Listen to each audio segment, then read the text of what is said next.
All right, here with David Boggs of MyAffordableRoof.com. Hey, and yeah, great to be here down in your office in Naples. Right, yeah, it's a beautiful place to be. It is, yeah. I flew in last night here for the week, so excited to check it out a little bit. Right, cool. So, well, where'd you come from? New Jersey? Yep, flew in from the Jersey Shore, and from one beach to another, but beautiful weather down here. Is it still cold there? No, it's actually like 70 and pretty sunny. So cool, yeah. This is like the first good week, or nice spring week we've had in a while. So awesome, good. Yeah. But down here with the family, and I figured a lot of roofing companies down here. Might as well meet up with a few and just kind of get some content and learn about you and what you guys are up to, and share some knowledge, share some wisdom. Right. Well, I'm glad to be a part of it. So, good. Yeah. So just kind of start out, want to give us a little idea of your background and where you came from and how you got started in the roofing industry and all that? Kind of the background for me is about 26 years ago. I was working for my dad, and I grew up in construction. He owned an excavating company, and literally every day, I remember as a young kid in the summers, I'd work and running heavy equipment from backhoes to bulldozers, track hoes, everything. Awesome. And all day I'd come home and I'd be dirty or greasy, and I was like, man, I gotta find something else. And so one of my cousins was in sales, in roofing sales actually, and he's like, you need to come try this out. And he's like, I'm making killer money. He's like, I'm making $1,000 a week.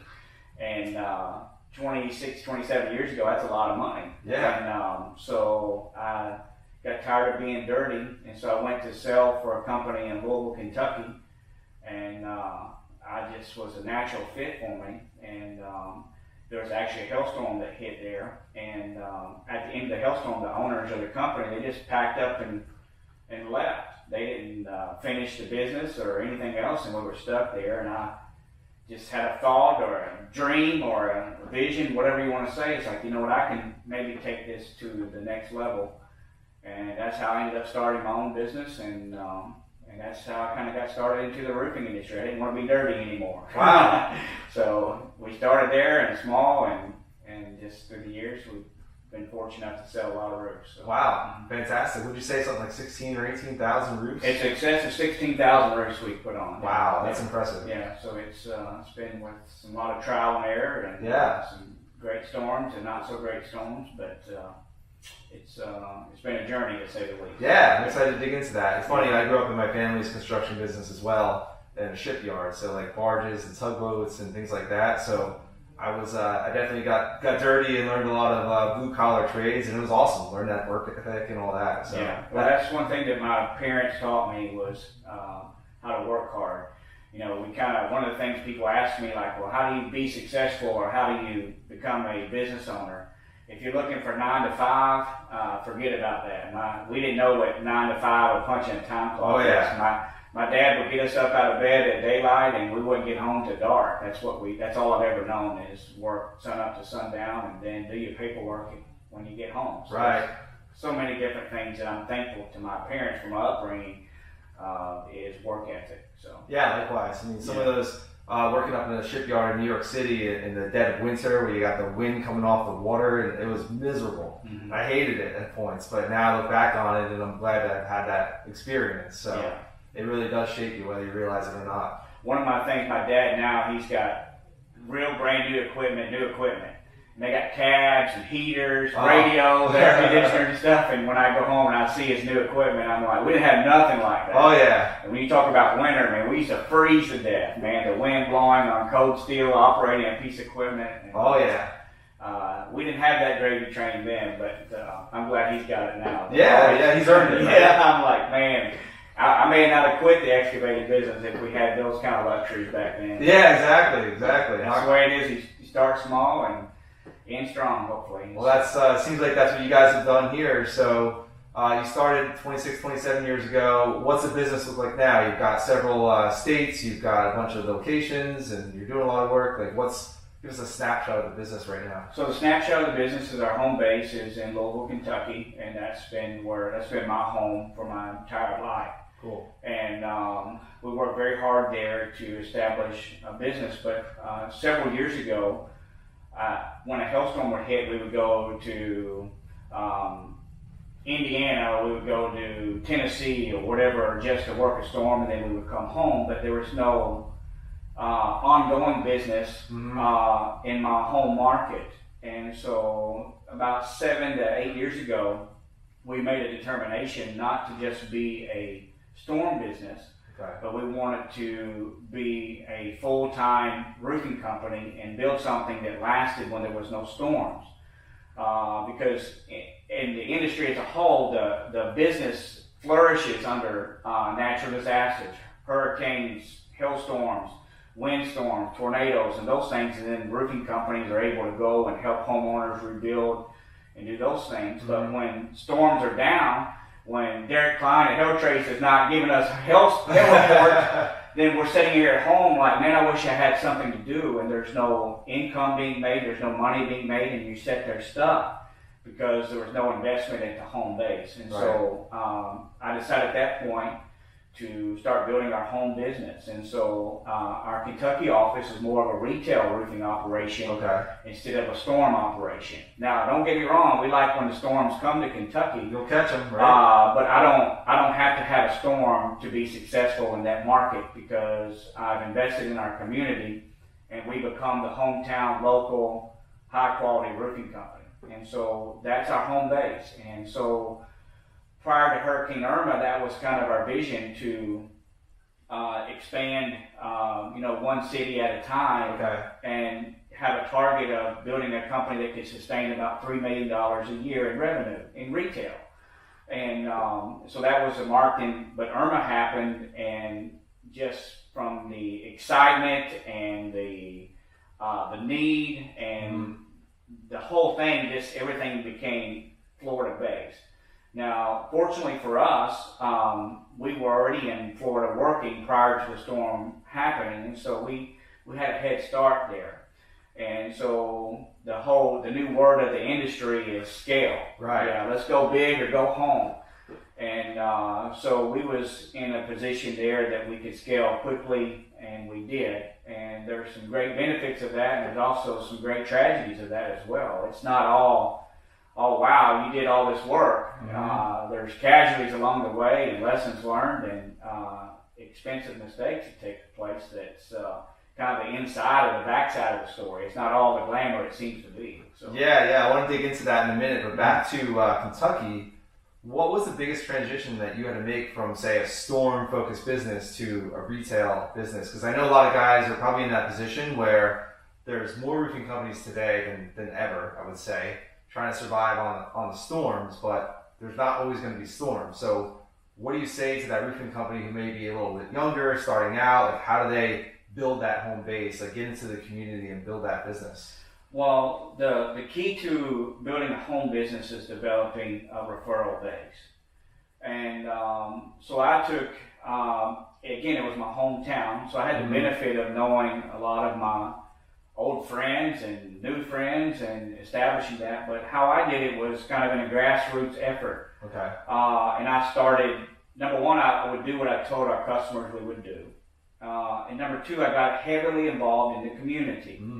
And every Little League team had myaffordablерoof.com on their little jerseys or on their Little League fences.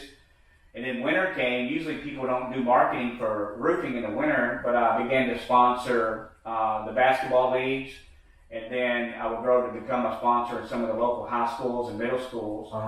And so I began, even though they didn't need a roof at that point, I began to brand myself as the local hometown roofer. And so they began to recognize that we get calls and they'd be like, yeah, you sponsored my son's Little League 3 years ago. All right, so that the immediate fruit doesn't happen. Right. All right, it takes time of building your brand and your efforts there and being consistent. I have a saying that says consistency is a key to breakthrough. And so this last couple of years, we've really had a breakthrough in the Louisville market of becoming the hometown roofer. That's what we are. And our percentage of sales are tremendously in closing deals there because they see us everywhere. And so what started out in Little League or a local high school or sponsoring a church or something for a Winterfest trip or something, ultimately now we're a corporate sponsor for the University of Louisville. And so instead of seeing us on Little Leagues, now you see us in the arenas and the Cardinal Stadium and stuff. And so that's a pretty cool thing. but it's just a period of over the last 7 or 8 years of consistently doing little things into the community that makes people remember when there's a need. Hey, what about that myaffordablерoof.com? And so now that's how we built that brand. And it was, at first, there was no results, and that's the hardest part for people to understand. And so people are like, well, what did you do then? That's when I would go out to businesses, and there's an apartment complex in Louisville, Kentucky that I landed. And I didn't land it because, and at the time it was the biggest job I had ever done, but they needed a repair done. And I was going around to different businesses trying to generate work. And a mutual friend on Facebook recommended me to this apartment complex that needed a repair. Okay. And it was only like a $2,500 repair. And used to be, we'd say, we don't do repairs. And I did this repair for them, and some 4 or 5 years later, I would do little things for them along the way. Then a hailstorm hit, and it wiped out not only that apartment complex, but several others in the Louisville that had the same owner. Wow. And so it's because of me being diligent, not just sitting there waiting on my phone to ring. I was working. I was on Facebook saying, hey, anybody need a roof? And I was handing out cards everywhere.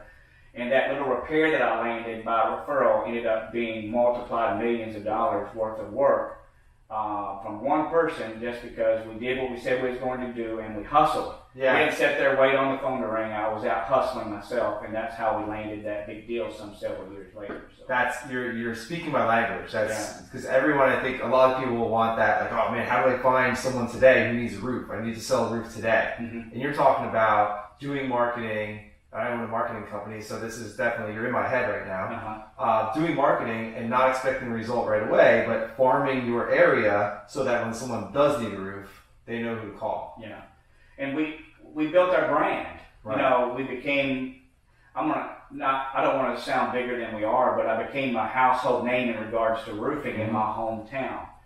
And out of everything I've ever done, that's one of the greatest accomplishments that I'm more proud of. We don't do the most sales in Kentucky.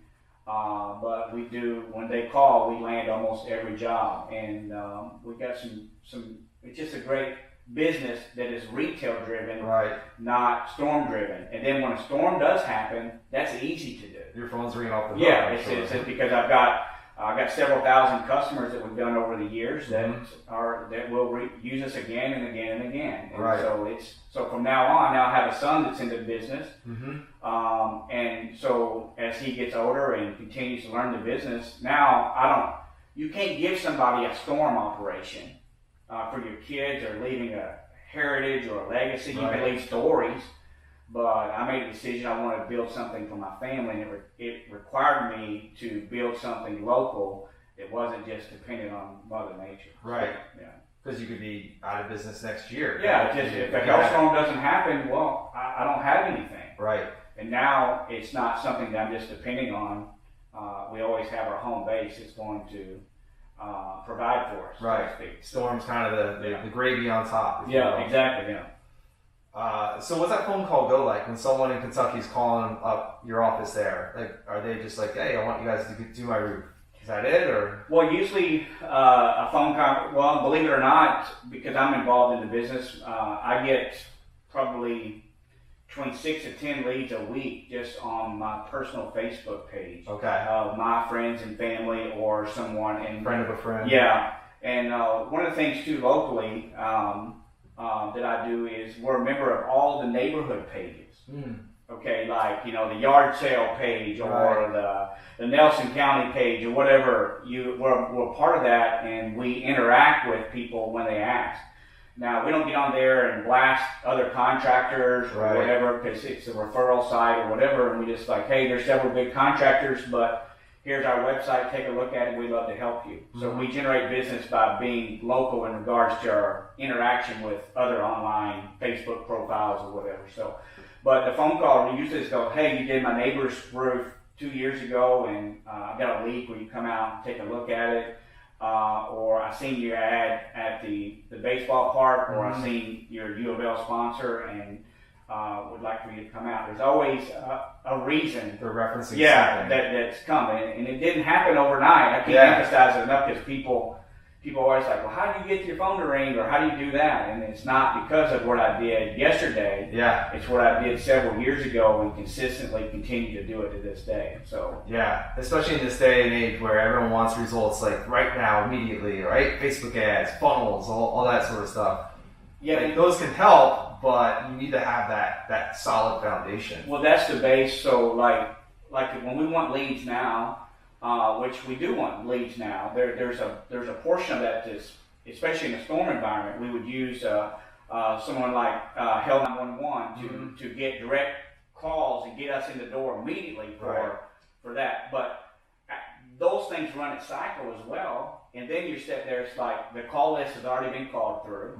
The direct mail campaign, they've got 15 of them in their mailbox. Right. So now what separates you? And for us in Kentucky, what separates us is because what we started doing 7-8 years ago, and again, consistency is a key to breakthrough, and because of what we decided to do then, so you have to make a commitment. Yes. And you can't detour from that commitment, and you have to see it through, and then ultimately, in a few years' time, you'll see incredible results. So. Yeah. And a lot of guys are asking how do you differentiate when you're at the door, on your phone, or giving an estimate? How do you differentiate yourself from all those other roofing companies? Well, I think at that point, it's not too late, but you need to do that groundwork ahead of time so that when they do call you, they're seeking you out. They want to work with you. Right. And unless your price is exorbitantly high, then it's your job to lose. Right. And our sales team in Kentucky, they walk in with the advantage. Right. Yeah. And it's because they've already heard about us. They called us, and we have referrals that are in that Kentucky market, mind-blowing. You know, they're like, oh, wow, you did them. Well, there's a good possibility at this time we've done somebody that they know. Right. And that they could call and say, hey, how did they do for your roof? And that's just a huge advantage for our sales team there. That's great to hear. And now, did I hear you say you're duplicating that in other markets now? Yeah, we're in other states now. So we have an office in Evansville, Indiana. We also have an office in Nashville, Tennessee, and then we have an office in Frankfort and Lexington, Kentucky. So, and then also in Owensboro, Kentucky. Wow. And then we have a location in North Carolina, and then we have multiple locations here in Florida. Wow. Yeah. So as an owner, are you the only owner? I am. Yes. What do you do on a daily basis? Like, you got all these operations going on. Like, what's your role? What do you focus on right now? In a normal environment, my role is to be the encourager and to be the vision caster, to be the one that when I show up, I take you to lunch and talk about our future and what we're trying to get accomplished and how can I help you? Do you have any deals I can go help you close? And a lot of times the guys, if they're working on bigger projects, I'll go with them to the meeting and help be the backbone behind the presentation, and then sometimes I'll make the presentation on their behalf if the sales rep wants us to do that. Okay. So my real vision is to be the encourager, you know, and to put my experience and strengths behind that sales rep that's out every day making us look good.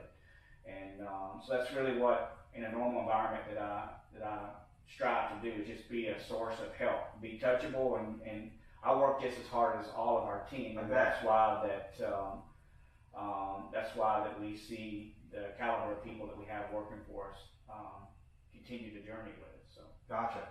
Now, I'm sure a lot of companies would like to be in the position where you are, where you're that helper, that guide, that encourager. Did you have like a mentor or a coach or like a blueprint that you were following, or how did you get to this point? Well, like your personal and professional development. In regards to my personal development is I didn't really have a so-called mentor in the roofing industry, but I have a circle of friends that hold us accountable for everything that we do. Okay. In this business, you'll find, or in any business, in life in general, you'll find that there's only a handful of people that you can trust with everything. Mm-hmm. And so for me, I have a group of friends. It's called the locker room. We're on a group chat together. Okay. You know, and the rule is we say whatever, and we critique, we criticize, everything stays in that room. It's a circle of friends that is there. And so roofing companies only? No, some pastors, some other business owners and things, and so that are just full-blown accountability and transparency and everything. Great. To keep, there's a biblical principle that says iron sharpens iron.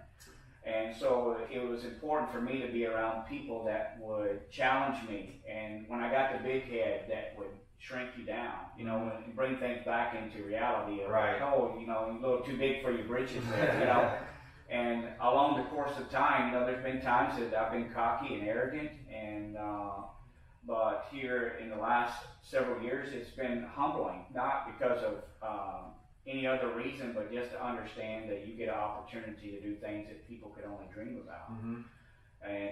And sometimes in this business, maybe we'll talk about in a little bit, those dreams you think about, sometimes they become your nightmare. And and again, when people talk about scaling and stuff, I really want to encourage people to make sure that you can handle the pressure that the scale brings, because it can be overwhelming. Yeah, in a group like that brain trust, that locker room, I'm sure is necessary for tough times. Yeah, man, I have this customer, I want to kill him, or like, hey, I really screwed up, I lost a good rep today, or we messed up the homeowner's home, or whatever. Right. There's so much stress that other business owners, you understand that. Yes.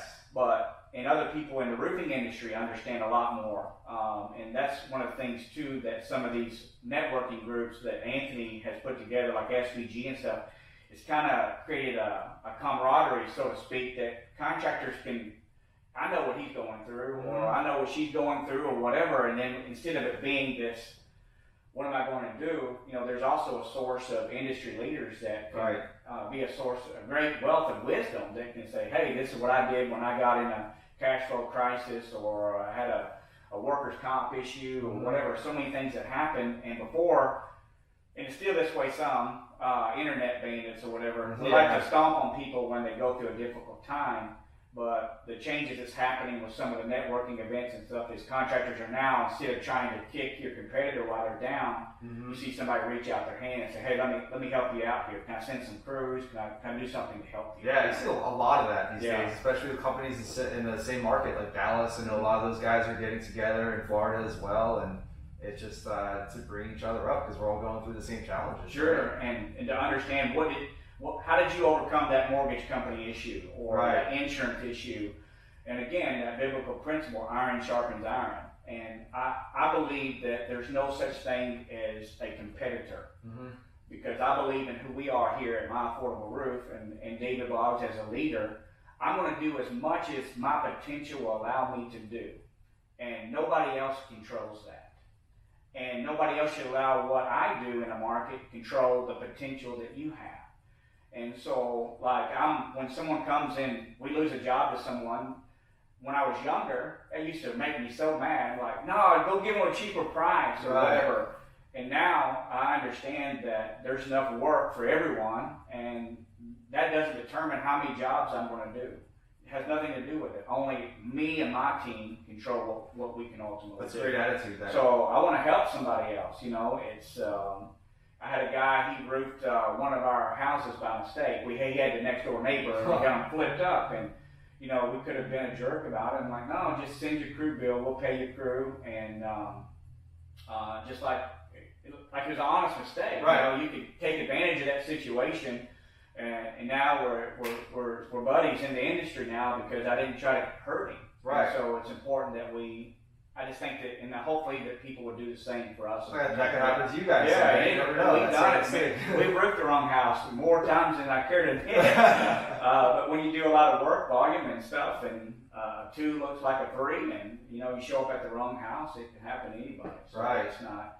So one of the things that I'm liking of the industry as it begins to evolve, if you will, is that it seems like that people, they're still the haters and all of that stuff, but it seems like that people have a better mindset of helping each other. Abundance mindset, right. Yeah, like let's do this together. Let's make our industry as a whole a professional industry, and not just Joe's Truck and Ladder. Right. So I think it's important. Absolutely. Now, you're talking about your leadership and supporting your teams all over the country, basically. What's your philosophy with hiring and retaining good people? Because that's a challenge in scaling, as we know. So what's your philosophy and your practice behind that? Well, that's always evolving. Because, you learn lessons along the way. And it used to be, we'll hire anybody. Okay. All right. And we'll just hire you. You want a job? Sure, we'll give you a shot. And then I actually enrolled our office into the SVG University. Okay. And so one of the requirements was to finish the SVG University. And so my mindset was, if they'll finish those classes, then they deserve one-on-one time with an experienced salesperson. Okay. And so if they would get there, then I would send our guys out with someone, and because it would prove their work ethic. It's hard in a day that our cell phones are everywhere, and for someone to sit down in a classroom type environment or in front of a computer and watch things that may seem so basic or boring or like, just let me go sell. Yeah. If they're disciplined enough to finish that process, then I feel like they'll be disciplined enough for us to pour into to hopefully invest some of their time. To make a good rep. But now we no longer hire just anybody. It takes more than that. We want to know, what their vision is, what their goals in life is. Like, it's no longer everybody gets a job. And it's because we had to learn the hard way that, sometimes people will get us in situations we don't want to be in. Okay. And so our mindset has shifted from hiring any salesperson to being selective and having a good gut feeling. One of our team members, Kevin, he handles all the interviews, and they have to get past him. Okay. And then the final stages is I'll ride with that salesperson after they've been with everybody else, and I'll make the final decision. And I'll ask them questions. How much money do you want to make? Why do you want to make the money? I want to know why. Yeah. Why are you in this business? And then if we feel good about it, we put them in the field and turn them loose. And so that's it's changed. In Southwest Florida and all of Florida, we had well over 200 sales reps. 200, wow. Yeah, and it was based on the philosophy: everybody come sell. Mm-hmm. And give them a hat. Hats, shirts, and turn them loose. And then it just created a that's when your dream becomes a nightmare. Your promise becomes a problem. Because if you don't have the infrastructure and the people to deal with anybody you hire, then you have some major issues that you have to clean up. Yeah, and plus you spent over 2 decades building up your brand, and then you're setting 200 people out in the streets to represent your brand. I'm sure that can create some headaches. More headaches than I care to admit. So. Okay. So where do you find quality people? Are they coming to you guys because you do have a brand, or you? Well, So we recruit everywhere. We run ads on like Indeed and different Facebook ads, Craigslist. Occasionally, I'll make a personal post. Hey, looking for some quality people to join our sales team on our social media platforms or whatever. And then also. In the field, we have a salesperson in Southwest Florida that was waiting tables. Okay. And he became a stud. He's still with us today. He's an amazing salesperson. No problems. Okay. He didn't tell homeowners we'd do one thing and that we couldn't do, and so sometimes just in talking with someone, you're like, you'd be a great fit for this industry. So from a variety of platforms that we do. And a lot of people. Our brand was there, it's like, I want to sell for that, or it's catchy, or whatever, and so we recruit from all avenues, basically. So now are you looking to get guys and girls from within the industry or outside the industry? That's kind of a catch-22, and because sometimes what we found is that sales reps, they hustle, they're great, but they've been trained under some other system. Okay. And so that other system maybe didn't work out for them, but it also trained them a way of doing things. And then they'll come to us or any other contractor, and they want to bring the things that they liked about an old system and try to merge it with us. And it just experience sometimes produces a conflict because they want to do it their way, or whatever. And we're not control freaks, but when we're trying to do things our way, we have to do it our way. Right. And so we found that it's, in the long run, it's been more beneficial in reference to retaining sales guys, is to take non-experienced in the roofing industry and convert them into salespeople with our system, with how we do things, from our AccuLinks to our job orders to our presentation, everything. Okay. And train them that this is how we want to represent my affordable roof. Okay. I'm not saying the other sales reps that work for different companies and things that they're not. Think that moving forward, our objective is to raise up our own, so that we have longevity, and then we also control our own culture. And I think that's important. Our target sales rep, I'm not saying we never hire an experienced sales rep, but our target rep is someone with no experience that has a ton of potential. Okay. And that's really what we want for us moving forward, is build a brand and a company, continue building that company with new hires with no previous experience, so that we can train them our way. So you have a sales rep eating at a restaurant, sitting at a bar, having a beer, and they interact with someone who is personable and has something that they think is interesting, and they can just strike up a conversation.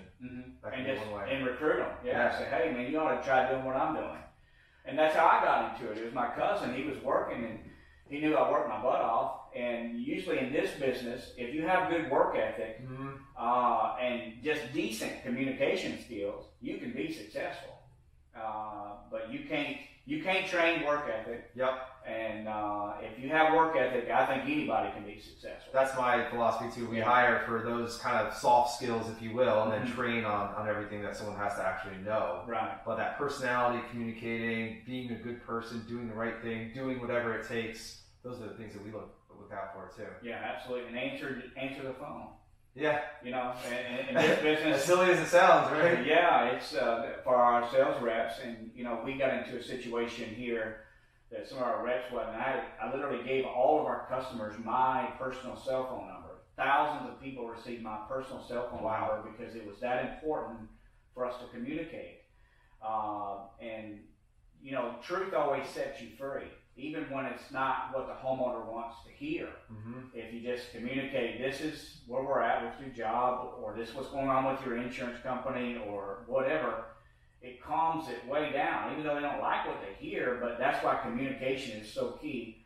And so for our sales reps, one of the things that I mandate is, I don't want to get a call because you didn't answer your phone. Yeah. You know, and I got plenty of them. So, and that's a pet peeve for me. Right. Well, that's homeowners have that prejudice against contractors. Man, I hired this guy, haven't heard from him, where'd he go, disappeared. So if you can do the opposite of that, that's going to really set you apart. Sure. So we touched on, you alluded to some of the challenges here in Florida and scaling overall. As much as you're comfortable with, you want to share like a couple things that maybe you didn't expect about scaling that have been a real challenge? Well, you know, our operation's always been set to handle a volume of about 10 million in sales. Okay. Like we can do that, I say this respectfully, we can do that in our sleep. It's easy for us to be able to accomplish 10 million in sales a year in any storm environment, whatever.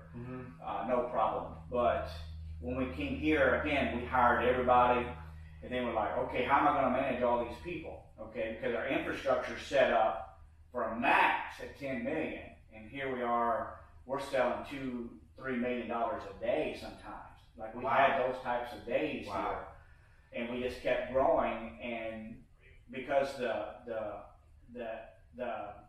trend was scale, go big or go home, and it created so many different challenges that none of us expected, from infrastructure issues, from like our staff couldn't manage just processing the payroll of that many people. Because in Florida, it's not 1099, you have to be employees. And so we put a strain, so we was behind on day one. And so it's kind of humbling to just admit that. But in the reality is sometimes the pressure to scale is something that you should really consider, and that's why it's better to slow down, put a quarter in it for a minute, and say, let me get my infrastructure set that it's easily duplicated. Okay. and our infrastructure wasn't easily duplicated. And so we had to go through so many different members of staff. And then, so now we selling jobs, that's fine. Now our production issues. So production is the key. All right, and if you can't produce what you sell, you're useless. And so we had new production people, and just the pressure alone crushed them. They're not bad people. And so put pressure on me as a leader is like, because some of these are my friends, my family, like, what do we do here? And so sales guys are getting frustrated because the production is completely overwhelmed. And then you add the permitting here in Southwest Florida and all throughout Florida.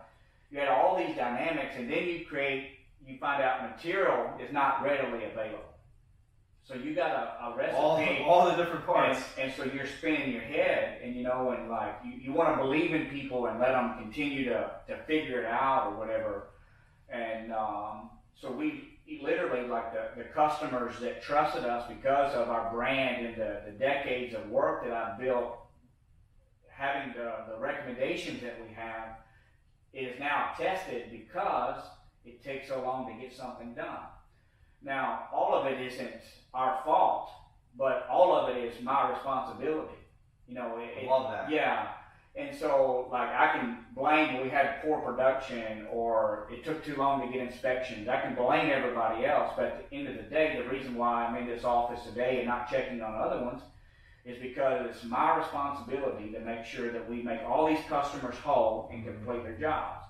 And the pressure is far greater. So you have, we have thousands of customers, and we have 42 left to do here in Naples. And I can't wait for those 42 to be finished. And I never thought I would say that, but the reason why is because then it's a symbol of we completed something that we wasn't sure we would be able to do. Fantastic. And then we're able to then restore our brand for people that lost confidence because it took so long. Okay.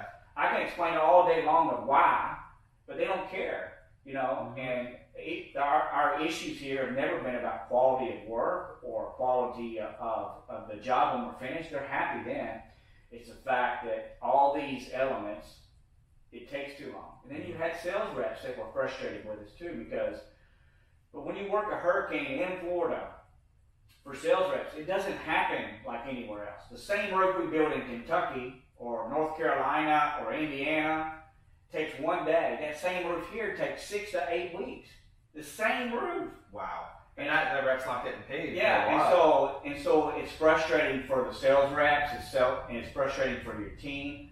And you try to be that voice of encouragement that I want to be, but also you feel the pressure as an owner because now you have homeowners that's disappointed in you, then you have sales reps that's disappointed in you, and then you're sitting here, it's like, you know what, I just got to put my head down. And I used to be real vocal in some of these social media groups and stuff, and we got to a place that my job was no longer be a brand ambassador for the moment, but become a brand savior. And to step in with my experience of 26, 27 years in this business and say, okay, let's put our head down, rally around my team, eliminate the negatives that existed because and that's why it's important that your culture remains intact because we had negative staff that would hurt us on purpose. That's human nature sometimes. And we began to weed those out and got a tight group of people that have a heart for, okay, we're gonna see this thing through, and then not only see it through, we're going to also strive and regain the confidence in this market that we have in all of our other markets. I'm sure they saw that coming from you, that you genuinely cared. You kind of sounds like you shut down the outside and just really focused on the core. That's what we had to do. Otherwise, we wouldn't survive. In Orlando, Chris Petrush is there, and in our Orlando market or whatever, and they've worked tirelessly with us, both of us working together to see this big balloon just is shrinking every day. Like I said, we're down to 40. It's actually less than that now, but last week was 40-something jobs left to do that are the older jobs of Irma that's been in a delayed cycle. Okay. And so now we know the system. So now we know to tell the homeowners, because those 200-something people were telling, oh, we'll do your roof in 6 weeks, when you couldn't even get a permit in that period of Well, time. you didn't know. Yeah, but all these unknowns, and so when we scaled, like, $10 million a year is a respectable number. But when we decided to scale and go, like, let's conquer the world here, nobody realized the challenges. And then tile takes, they'll give you a delivery date. They'll say, okay, your tile's coming in April 20th, and then so April 20th comes, and it's not going to be here till May 15th. May 15th comes in, they say it's going to be here in August.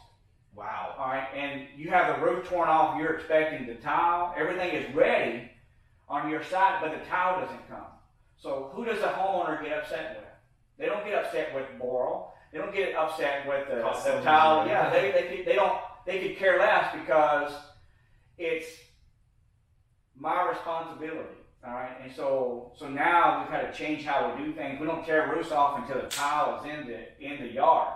All right, and before we would tear it off because that was normal business. Right. Like it's going to show up, and so we had to learn the hard way. After we had to redo underlayments and do things because we're just waiting on tile.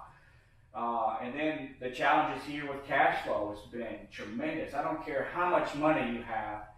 If you do a lot of work in Southwest Florida, you better have deep pockets, unlimited pockets, because just the amount of time for the insurance company to send it, or the mortgage company, and the inspections, and then dealing with the homeowners that live in Michigan to get you the payment. Yeah, it's just challenges that none of us thought was even.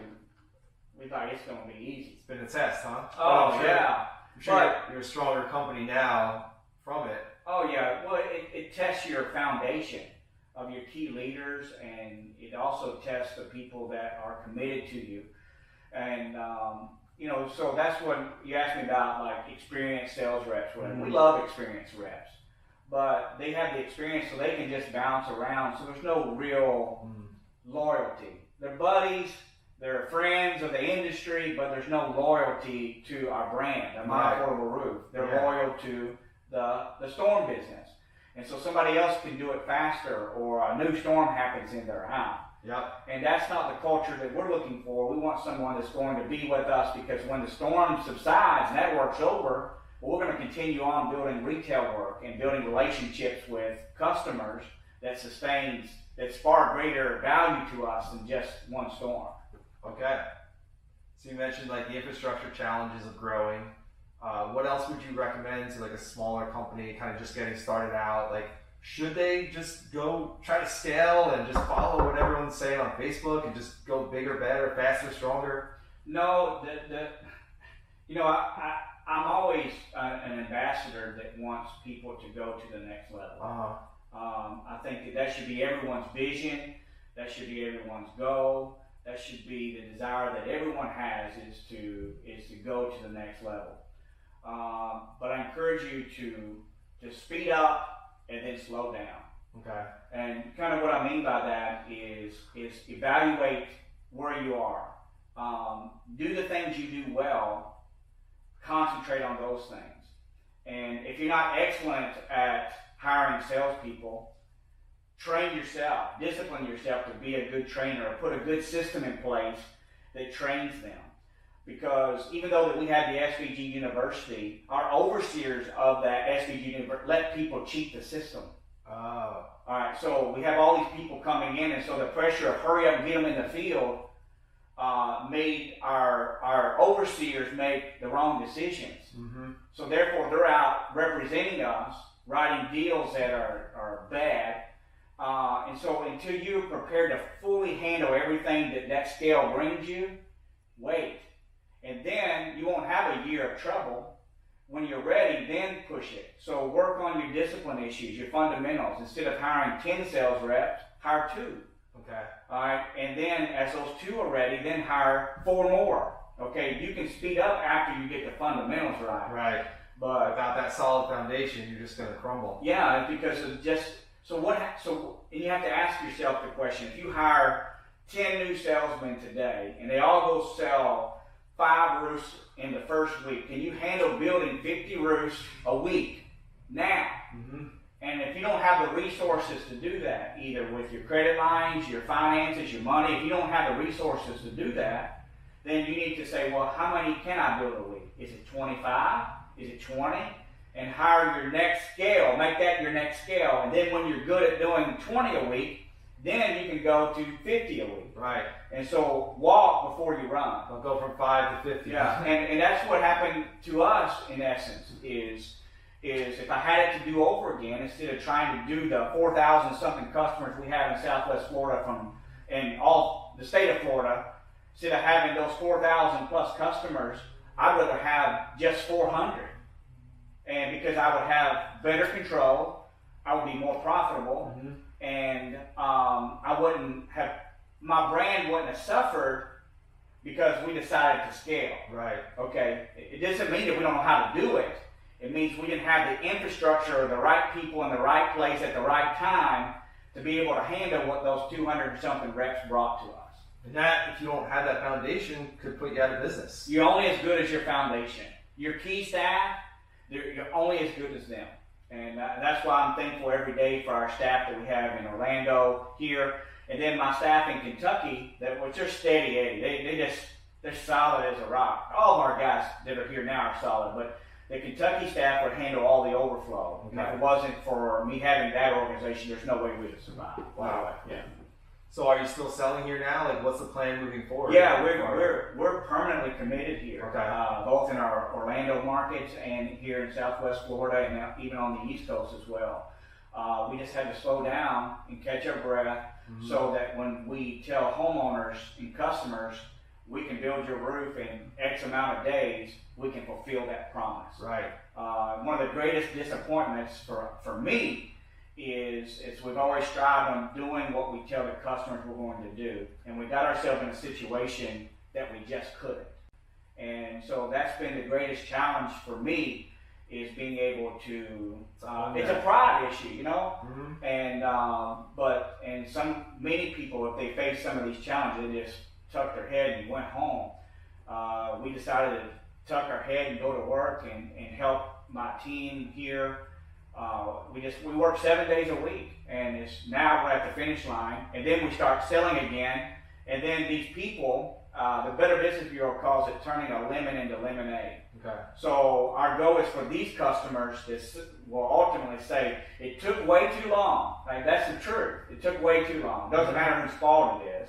But at the end of the day, the workmanship is excellent, and we have a quality roof. They took care of us. Yeah, so that lemon becomes lemonade, and I can explain that to a homeowner, to my next customer that says, well, why'd you take so long? Well, I can explain to them the reason why. And I can say, even though it took way longer than we expected, our sales team can say, but at the end of the day, these people are happy. But not only that, we fix the broken pieces of the system so that we don't repeat those same mistakes for you. That's great. I identify a lot with that as a business owner myself, and you lay in bed, you have sleepless nights because you're not taking care of your customers. Yeah. And we want all of our customers to win. And I have a friend who's in my circle of trust who's probably got 10 more years of experience than I do. And we were having some challenges at the end of last year, and I called him. He's like, just don't hide from them. Like, call all those customers that you think might be a challenge, and have an honest conversation and lean into that and tell them that you're gonna make them win. Yeah. And I always think of that every time I feel like maybe we're not doing such a great job. I feel like kind of hiding. Like, lean into that and really just have that honest conversation, and usually that works out. Yeah. Well, for us, it's been important as we went through this challenging spell. It's relationships that I've had with our vendors and I call them partners because they help us. And those relationships helped us in times of trouble. When you needed an extra hand here, or you needed an extra few days because of cash flow issues or whatever, our industry partners, they understood that, not because of what's happening here, but because of the decades of experience and proven, in the end of the day, we're going to win. And that's where, so I'm thankful that I had great relationships with people that help us with everything that we do. And without relationships, we're dead. Right. Because, to be honest with you, some people just hope you fall over and go out of business so they can type about you on the internet. But we got relationships with other business owners, other roofing companies, other people are like, man, I know the same thing that maybe wasn't on our scale, sometimes, and it affected all of us here in Southwest Florida, is material. Like, we got crews on the roof and other companies are coming by, hey, come work for me and I'm gonna pay you more money, you know, like stuff that you this out of the ordinary, but relationships enabled us to keep our key crews and key people, and so I'm thankful that we've had good relationships through this as well. So that's really important. Very important, yeah. Good. Well, I'm sure a lot of people have learned a lot. I've learned a lot from this. It's really inspiring to see what you built and your whole philosophy and your mindset around that. So thanks for taking the time to share your journey with so many roofing companies out there. Yeah, I'm glad to, and look forward to brighter days ahead. All right. All right. Thanks for coming by. Yeah, thank you.